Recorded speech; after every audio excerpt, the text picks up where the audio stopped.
इसमें मैं बात करूंगा कि ट्रैफिक का धुआं किस तरह इफ़ेक्ट करता है आपको, या आपका घर अगर किसी इस तरह के एरिया में है जहाँ पे बहुत ज़्यादा धुआं होता है तो वो किस तरह आपको इफ़ेक्ट करता है। इसमें भी एक पेशेंट की मैं आपको बताना चाहूँगा कि पेशेंट तकरीबन कोई 3 महीने मेरे पास 3 महीने पहले आया था, तो उसको इसी तरीके से बहुत ज़्यादा खांसी रहती थी। जब उसमें हमने उसको पता किया एक रूटीन का, जिस तरह हमारे वो लोग लेते हैं, मेडिकल स्टोर से भी लेता रहा, सीरप वगैरह पीता रहा, फ़र्क नहीं पड़ा।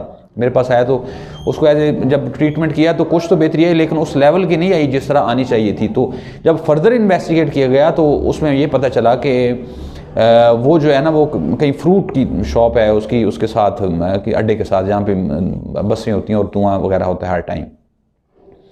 अब इसमें क्वेश्चन ये पैदा होता है कि ये किस तरह, ये जो धुआं है ये किस तरह अफेक्ट करता है। इसमें याद रखें कि इसके अंदर VOCs होते हैं, यानी वोलेटाइल ऑर्गेनिक कंपाउंड्स और हाइड्रोकार्बन्स। मोटी सी बात है, लेकिन आम बंदे को समझाने के लिए इसमें ये खास किस्म के केमिकल्स हैं जो डीजल वाले और पेट्रोल वाले इंजन से निकलते हैं, और साफ ज़रा सड़क पे भी मौजूद होता है धुआं आपके एक्सेसिव, स्पेशली जो लोग अड्डे जिस तरह जो ट्रैफिक वाले अड्डे होते हैं वहाँ पे सराउंडिंग में होते हैं, या बहुत सारे लोग जिनके घर उसके नज़दीक होते हैं, वो सारे इस धुएँ से इफेक्ट होते हैं।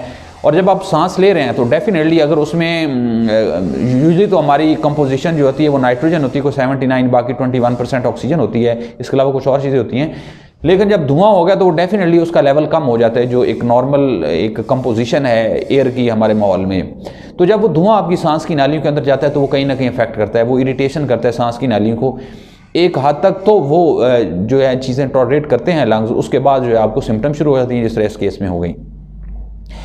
अब इसमें है कि इसको किस तरह आप इन्वेस्टिगेट कर सकते हैं। इसका सिंपल तरीका यह है कि आपने ये देखना है कि आप कभी आपका किस तरह इस तरह का एक्सपोजर होता है। फॉर एग्जांपल जॉब करने वाले लोग हैं कि जो आदमी रोज़ाना सुबह जाके 1 घंटा इंतज़ार करता है किसी इस तरह के एरिया में, और फिर वापसी पे भी घंटा इंतज़ार करता है, अड्डे पे खड़ा रहता है, तो वो उसको पॉसिबिलिटी है कि इस तरह का प्रॉब्लम हो सकता है। अब वो हल इसका ये है कि आप सिंपल कोई और स्टेशन पकड़ लें या थोड़ा दूर किसी जगह पर खड़ा हो जाएँ ताकि आप इस चीज़ से बच सकें।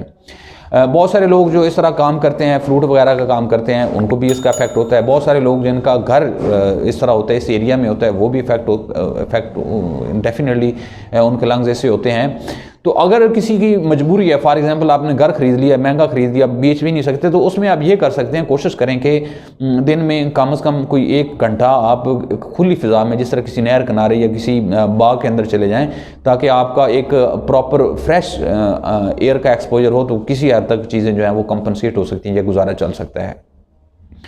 तो अगर ब्रीफली आखिर में बात की जाए वो ये है कि आपने सबसे पहले तो ये, अगर आपको इस तरह का मसला है, खांसी रहती है, तो उसको पहले तो प्रॉपर इन्वेस्टिगेट करना ज़रूरी है, डायग्नोज या तशख़ीस करना ज़रूरी है, नंबर 1। नंबर 2, उसके बाद जब वो अगर डायग्नोज आपका एज़मा हो भी जाता है, लेकिन उसमें एक ट्रिगर फैक्टर हम जो कहते हैं, इरीटेटिंग फैक्टर, जो इस केस में ट्रैफिक धुआं है, तो उसमें आपने वो इरीटेटिंग फैक्टर या वो ट्रिगर फैक्टर ख़त्म करना होता है अगर आपने प्रॉपर इलाज करना है। अगर आप वो नहीं करेंगे तो उधर से मेडिसिन ठीक करेगी, इधर से ये काम ख़राब करेगा, तो इस तरीके से ये सिलसिला एक साइकिल में चलता रहता है। और बहुत सारे लोग जो कहते हैं जी एज़मा सारी उम्र का मसला है, उनमें ये एक फैक्टर मौजूद होता है कि वो उनका जो ट्रिगर फैक्टर वो ख़त्म नहीं होता। तो इस ट्रिगर फैक्टर को ख़त्म करना बहुत ज़रूरी है अगर आपने प्रॉपर अपने एज़मा या खांसी का इलाज करना है।